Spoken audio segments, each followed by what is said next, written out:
explore everything you need to become the best possible version of you. This is Sandee Sgarlata, and today I've got some exciting news for our dedicated listeners. We've just launched our exclusive members-only portal. This is your ticket to a world of additional content designed to deepen your understanding and engagement with the Happiness Solved mission. To learn more about all of the exciting benefits, stay tuned until the end of the episode where I will explain in greater detail. For those interested now, head over to happinesssolved.supercast.com. Today is another amazing conversation, so let's get started.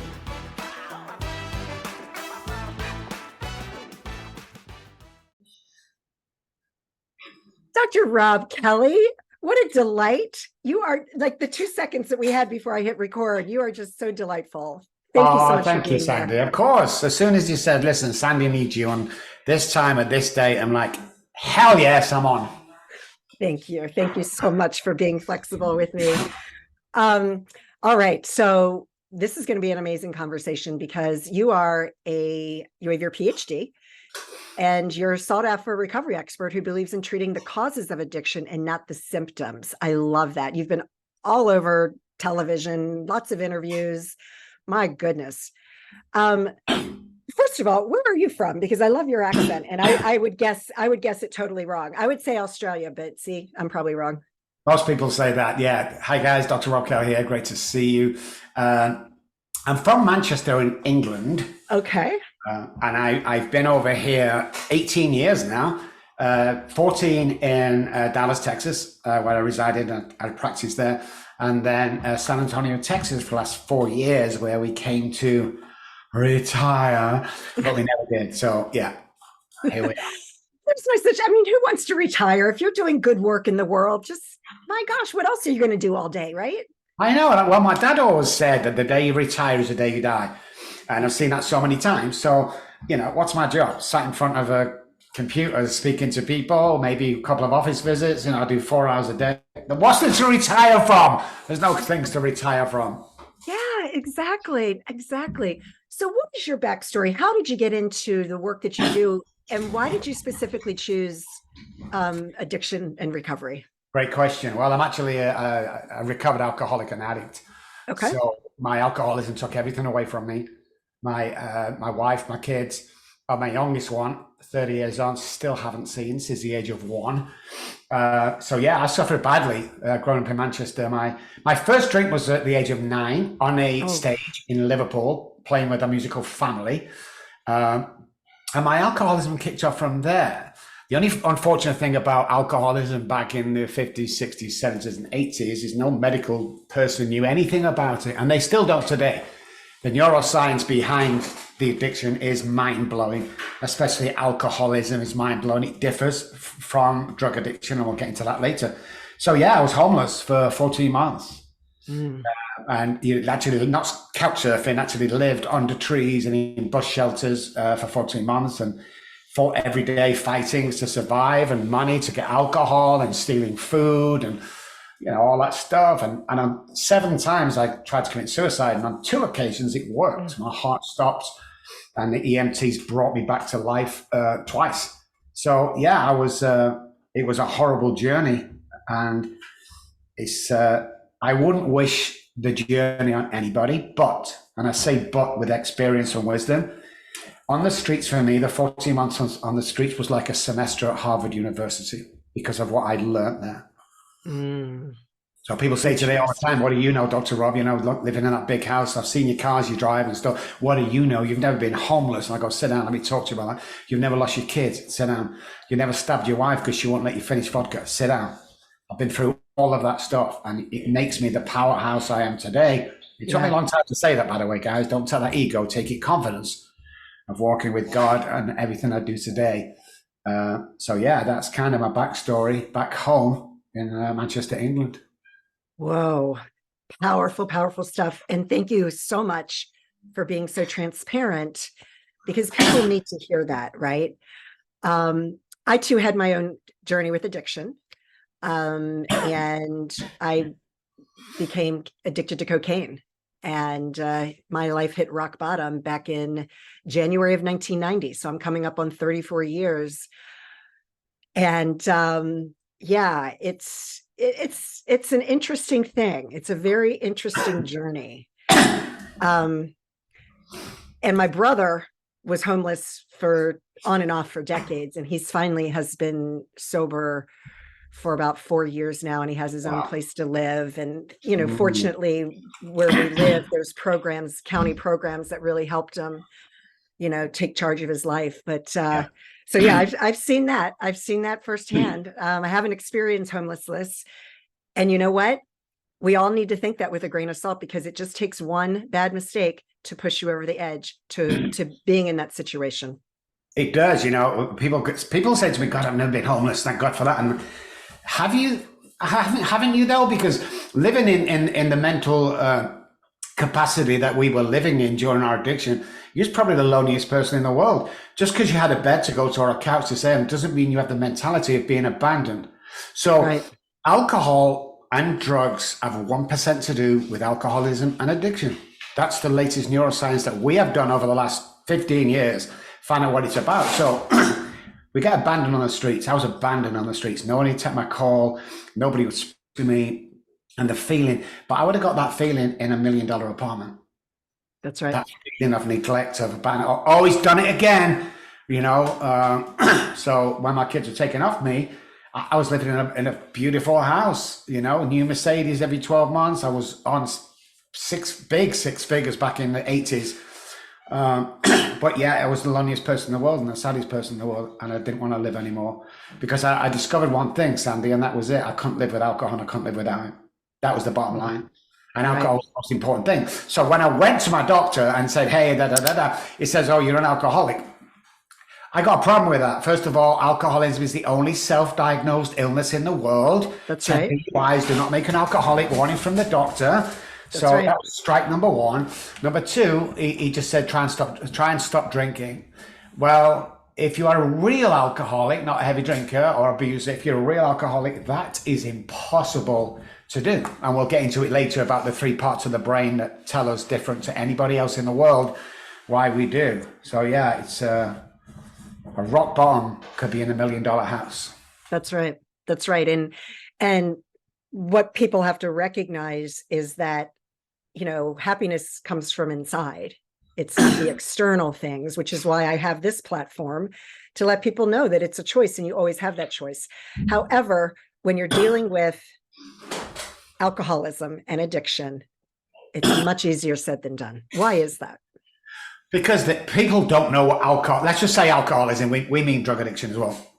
Nobody really knows what alcoholism is, or there's very few people. So why can't you stop drinking your kids? Just stop drinking because of your wife. Just stop. You've lost your job again. Just stop drinking. Yeah, we can't do that. Okay, so we have to look at the complex position and psychological effect that the disease has, and it is a disease.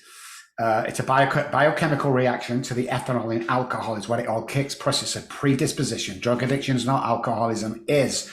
So that's the differ quite from alcohol and drugs, but it's just a misunderstanding of what's really going on. I hear all the time, Dr. Rob, I relapsed on Friday. And I go, no, you didn't. No, I did. I go, you relapsed a week ago, buddy, or 10 days ago. Where Wow. something changed in your behavior or your mental capacity, neural pathway started to self-sabotage a week or 10 days ago. And the drink was just inevitable, the final, thing you're going to do for self-sabotage. It's kind of a symptom, not the cause.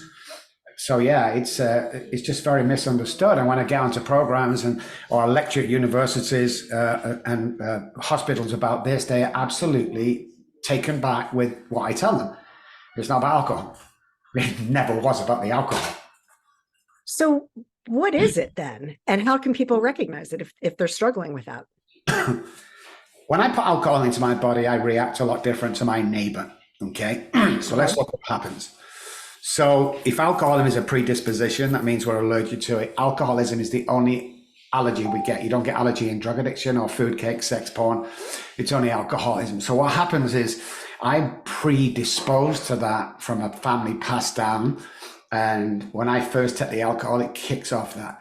I have a mental obsession, which tells me that I need to drink alcohol. I'll scheme to get alcohol. That's the first thing that happens. And people say, I crave for alcohol.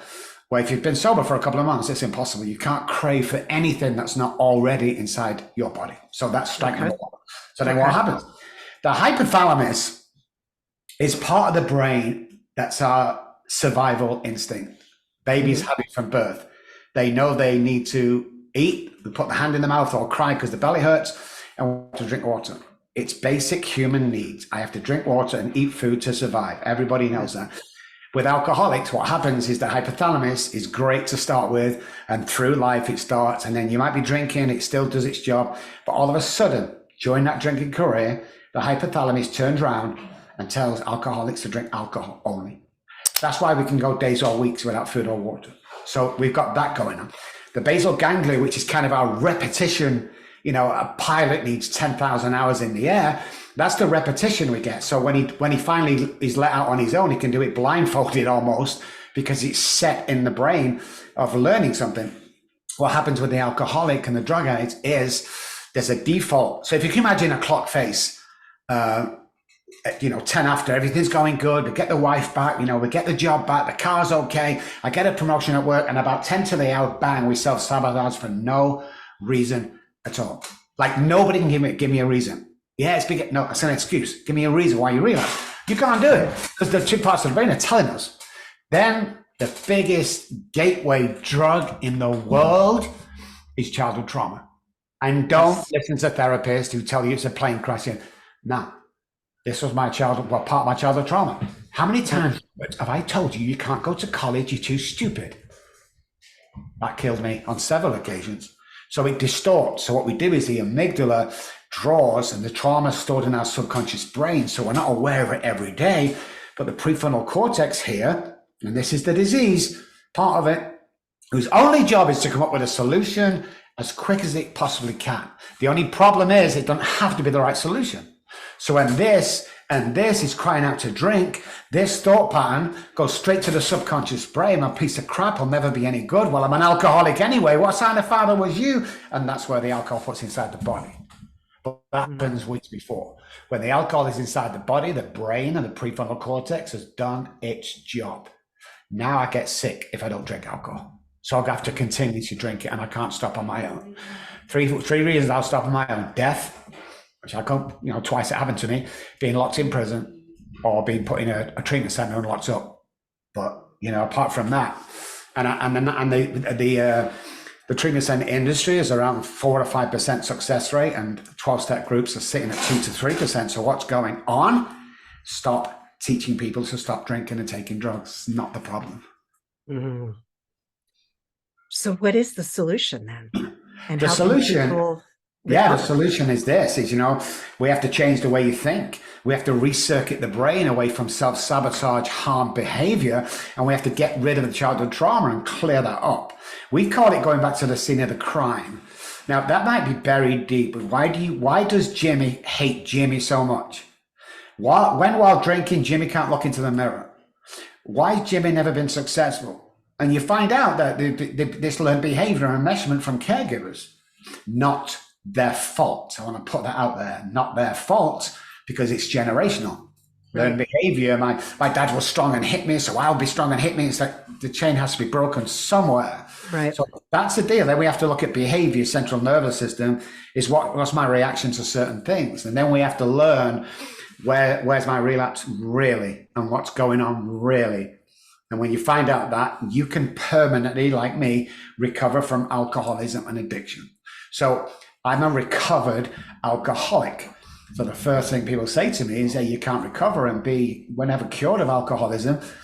Well, recovered and cured are two different things. Okay. So first of all, let's look at cure. There's no cure for alcoholism. There's no cure for the common cold or food poisoning. Right. Simple as that.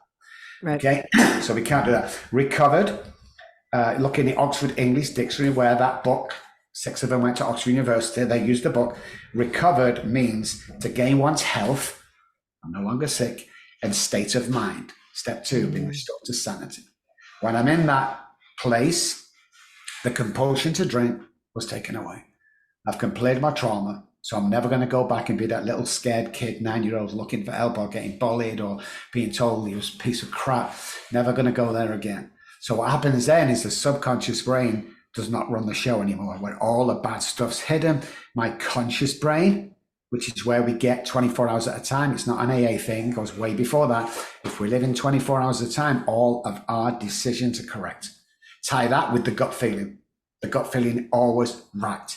So while we're in the gut, 2 chemicals out of the 4 chemicals every day to make us happy are serotonin and dopamine, created in the gut. If you're not eating right, you will never be 100% happy. Serotonin.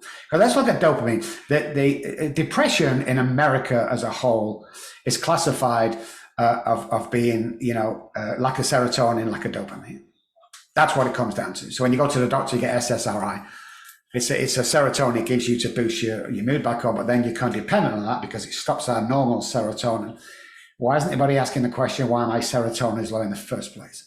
So oxytocin, serotonin, dopamine, endorphins need to happen every single day.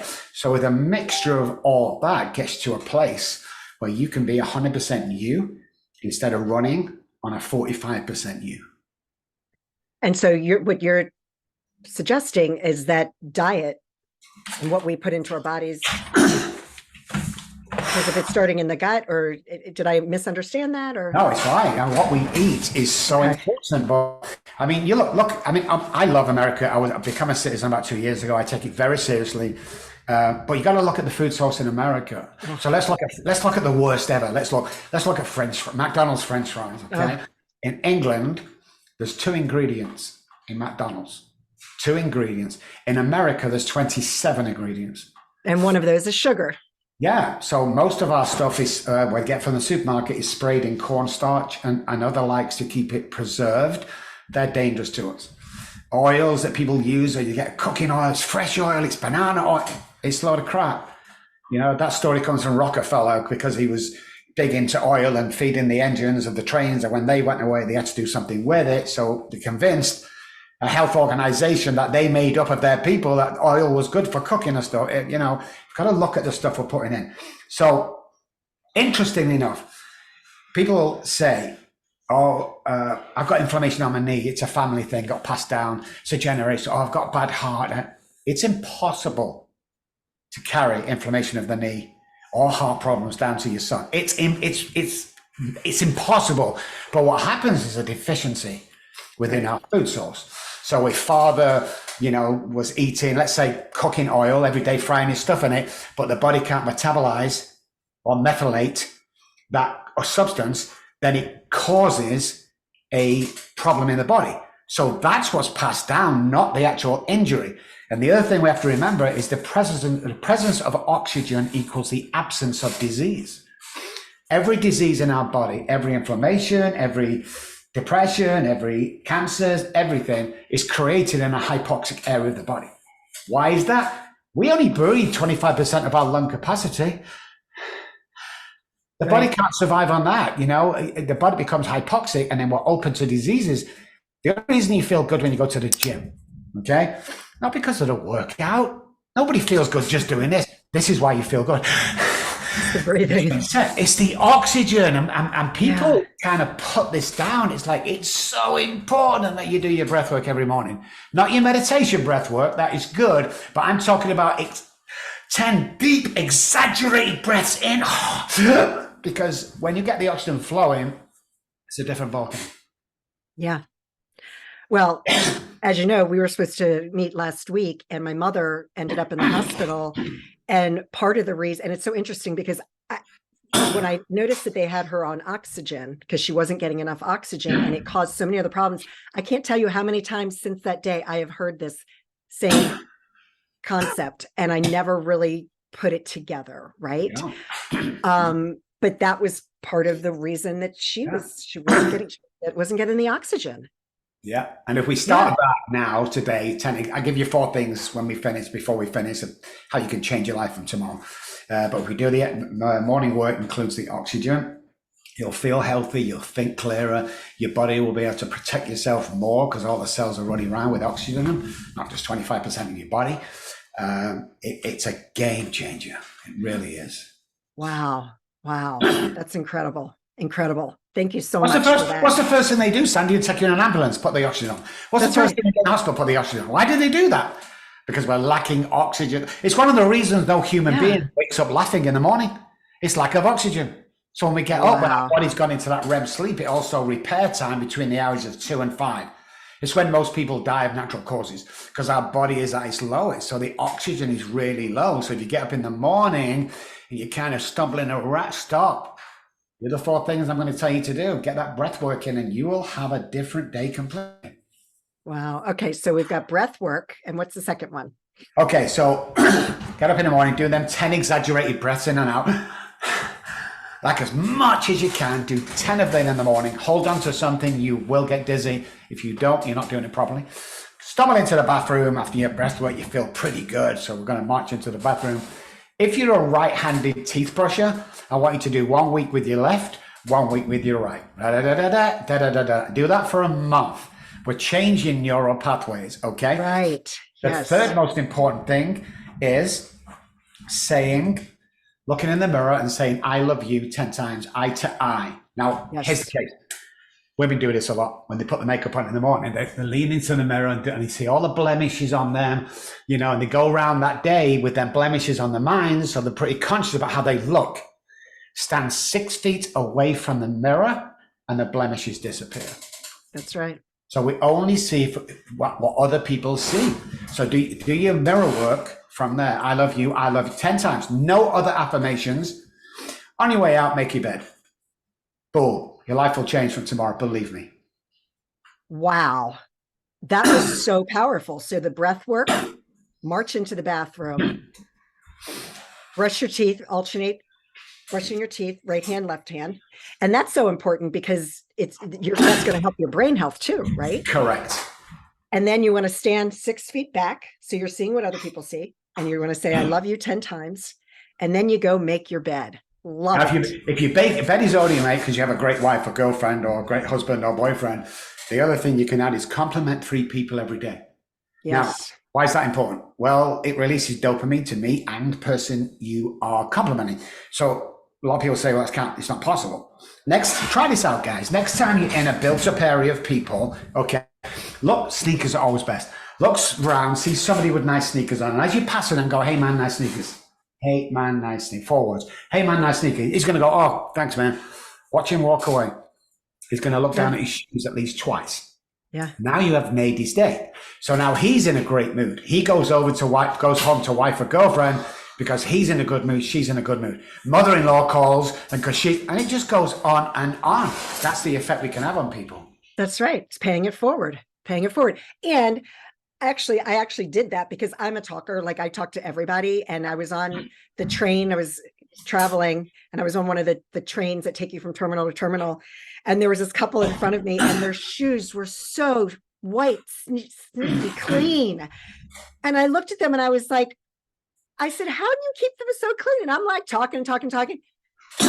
They didn't speak English, but they knew exactly what I was saying because I'm pointing at the shoes and they were just smiling. I'm pointing at my shoes, like, look how dirty mine are. But they were just like gleaming. Yeah. Changing people's lives, and it's better than anything you can do. Yeah. Oh my gosh. Love that. This has been so amazing. All right. So in the beginning, you were talking about addiction. You said that you were saying that there was 3 parts to it. 3 parts of the brain, which I mentioned. Okay. Basal ganglia, amygdala, where the trauma. The amygdala is like the smoke alarm for the brain. Them 3 parts in alcoholics differ from any other addiction. Okay. Alcoholics are born, drug addicts are made.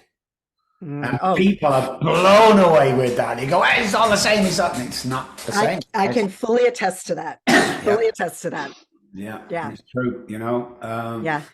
It's crazy, but so when you find out what that is, when you find out what you're suffering from, because most people don't. I'm an alcoholic. Says who? My doctor. What says who else? Oh, 5D. What else? Something happens inside my body when alcohol goes in, and before that, I think differently. Everything is rolled around. So I'm stood outside a shop when I'm homeless, Sandee. I've got a pair of shorts on. I've got a pair of flip-flops. I have a string vest on, t-shirt vest. I'm sweating profusely and it's -2. It's snowing. I've got a banging headache. I can't think properly. My hands are shaking like anything. The guy who knows me now, you're not supposed to serve alcohol till 10, but he sees me out there at 5:30 as he normally does. He opens the door, he lets me go, and he shuts the door behind him. On this day is what changed my life pertaining to let's study about alcoholism and addiction, because people don't know what it is. I stumbled to the counter. I mean, literally, I can't talk, and my head's banging, and and I put the £10 down. He puts the bottle of vodka on. And this morning I did this, and hey man, headaches went, sweats, depression, everything went in literally 5 seconds. Because you were holding the bottle. Not even opened it. And I looked at the shopkeeper, looked back at me, and back at the shopkeeper, back at me, and I went, holy shit, it's not about the alcohol. And that's what changed everything for me. Was that when you stopped? No, I was on for 3 months. But, when I finally got off, which was just different stories, like a angel story I got off. That's when I dedicated my life to finding out what this is, because you don't know what it is, and B, let's involve the family on a daily basis, and then let's start getting people well. Yeah. And I studied the neuroscience behind it. I've studied for the last 10, 15 years about the neuroscience behind what we're suffering from and how we can permanently fix it when we know how to do that. Wow. That's incredible.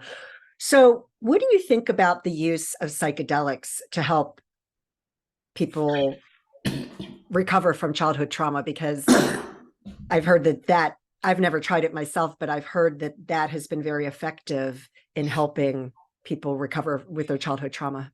And a lot of veterans, PTSD, things like that. 100%. And I've not done enough research, so I can't be an expert on this, guy, so bear with me. But my knowledge so far is if you're a drug addict, you have the addictive personality, it's not going to work.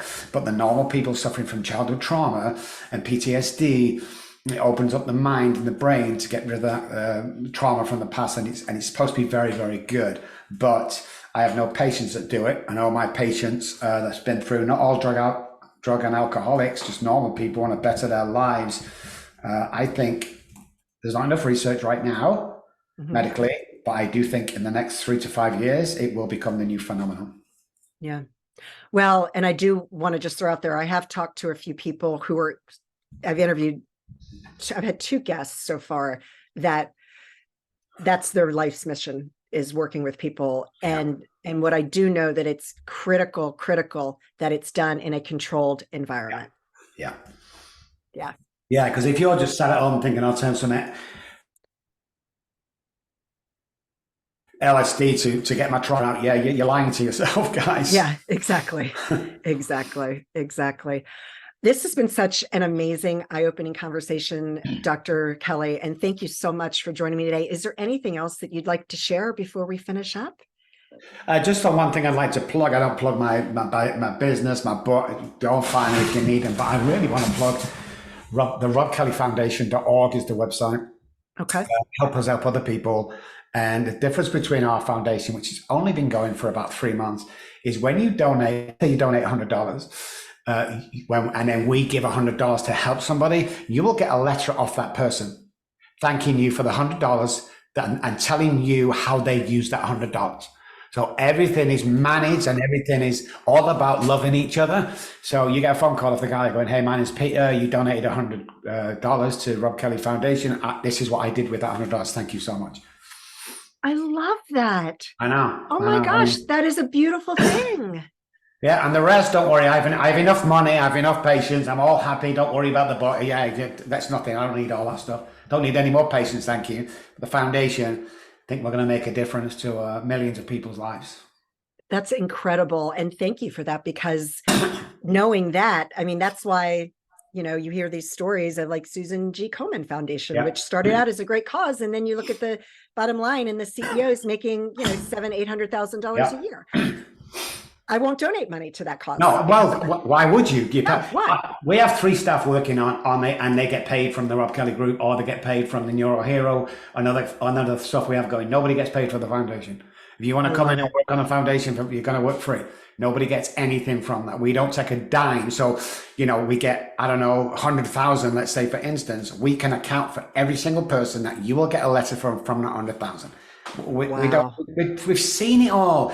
I've seen treatment centers charge Incredible. little Johnny 5 or 6 times back the same money, 60 grand, 60. It's like, why would you do that? It's about giving back and helping people. That's right. We're just doing a toy drive now out of our own money, and in San Antonio. And so if you've got kids and you can't afford it, especially if you want parent families, send me 3 ideas for your children. And we'll pick one. We don't. We pick all 3. And we get 50 people. And then what we'll do is we'll buy all them presents. And me and my assistant will get dressed up. She's an elf and I'm Santa Claus. And we'll wrap all the things. And we will spend a full day from 7 a.m. till 7 p.m. delivering to the children from Santa Claus to the mom and dad who couldn't afford it. Oh, you're just an incredible human being. Thank you so much for being here today. I really appreciate it. And thank you to everyone who has tuned in today as well. Thank you, Sandee. Thanks, guys. I hope